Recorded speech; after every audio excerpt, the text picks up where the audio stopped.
Hi there, I'm Adrian, and in this lesson I'm going to be showing you three of my favourite blues licks that utilise really big bends. This is a technique that's sometimes referred to as overbending, where you're bending the string up beyond the usual tone and semitone kind of a distance. And it's something you'll hear a lot in the playing of people like Albert King. I think he was the guy that made this style of bending famous. But you'll also hear it in players that have been influenced by Albert King, which is most blues players really, but people like Eric Clapton, Stevie Ray Vaughan. And it's a really great way of getting some real emotion into your blues playing. So let's get started by looking at the first lick.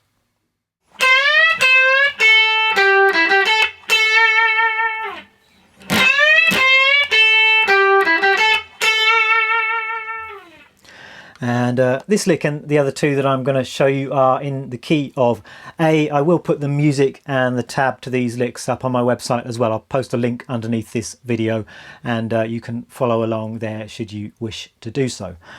Now we're up in the 10th position for this lick. If you like, you could relate it to the third pattern of the A minor pentatonic scale. That might be a good way of getting your bearings with this particular lick, and that's the pattern of the scale that goes like this.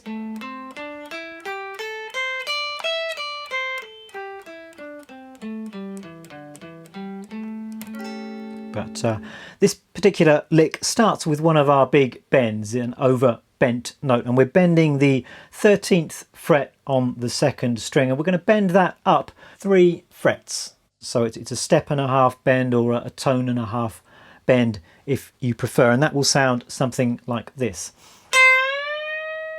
So we're bending, it's actually a C note up to a D sharp note.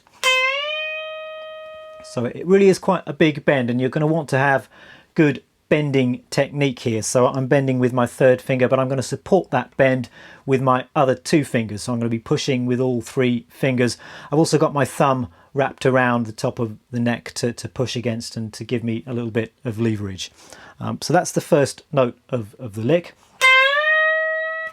Then we're going to bend the same note again, but we're just going to give it a little bend. It's about a quarter of a tone bend, this one. It's sometimes just called a curl, so a little bluesy curl on that note. Then we're coming down to the A note at the 10th fret on the B string.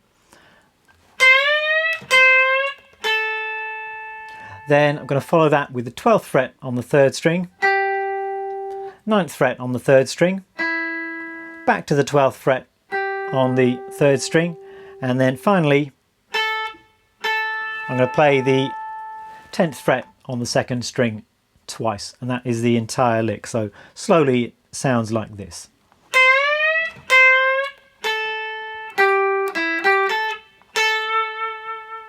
Rhythmically it's quite simple, this one. It's just 1, 2, 3, 4, and 1, 2, 3, 4. A bit faster.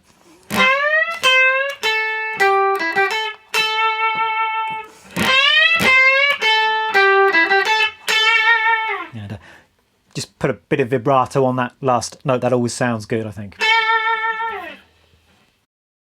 And the second lick goes like this.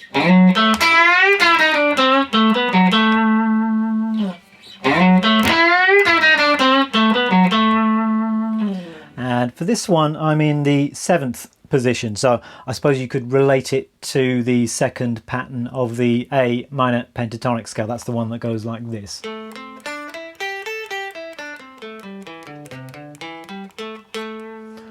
And we're going to start this lick out by sliding up to the 9th fret on the 5th string. Then I'm playing the 7th fret on the 4th string with my index finger. Now I've got one of our big bends. I'm bending the 9th fret on the 3rd string. Again, I'm bending it up 3 frets. So I'm bending an E note up to a G, which sounds like this. So far we have this. We're going to release that bend, and we're going to play the 9th fret on the 3rd string, then the 8th fret and the 7th fret.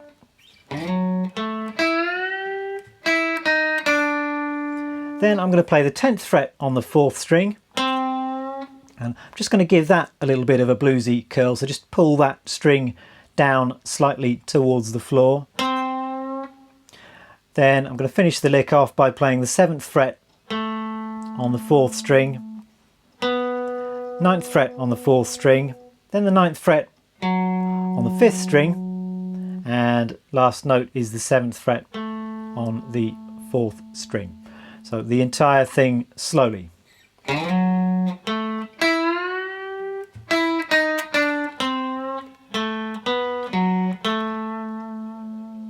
A little bit faster.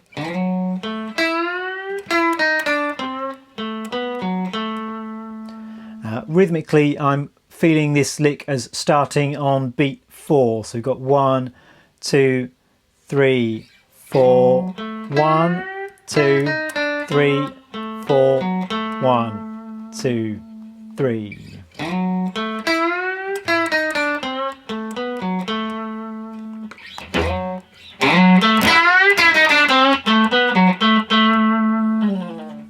And our final lick sounds like this.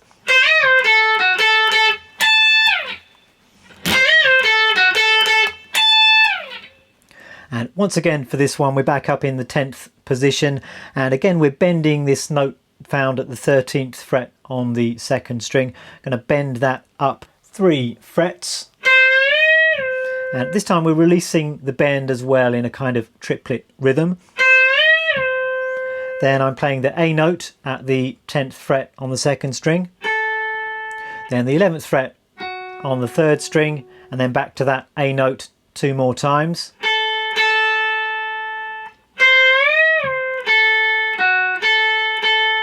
And I'm just finishing off by playing the 17th fret on the 1st string and sliding down. That's a very B.B. King type touch to end the lick. So the entire thing slowly goes like this.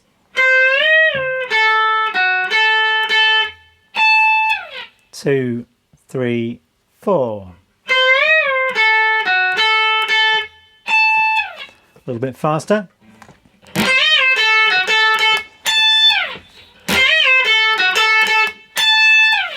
And don't be afraid to really dig in with your right hand picking on this lick and really commit to the lick. I think that will get you a lot closer to the sound of people like Albert King and Stevie Ray Vaughan. Both of those guys really attacked the guitar quite hard, and I think that will really make all the difference to the sound of these licks.